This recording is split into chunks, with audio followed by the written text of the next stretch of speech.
Filipino nuts. Okay, so they're very interesting. So it's first time also to see this. This is fresh. Usually I try this, it's ready to eat, but I never seen, the fresh one. So this is pili nuts. You can only see this in Bicol. Bicol, it's part of South Luzon. Okay, so this is 1 kilogram. Okay, so the price is 160 pesos.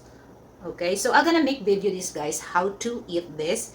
And this is really catch my attention because when I watch somebody living in Bicol and they said that the skin, or the pulp or the husk, you can eat also. They say that it's really creamy, so it catch my attention for that. So I will show you guys. This is how it look. Okay, so it's not black, it's purple.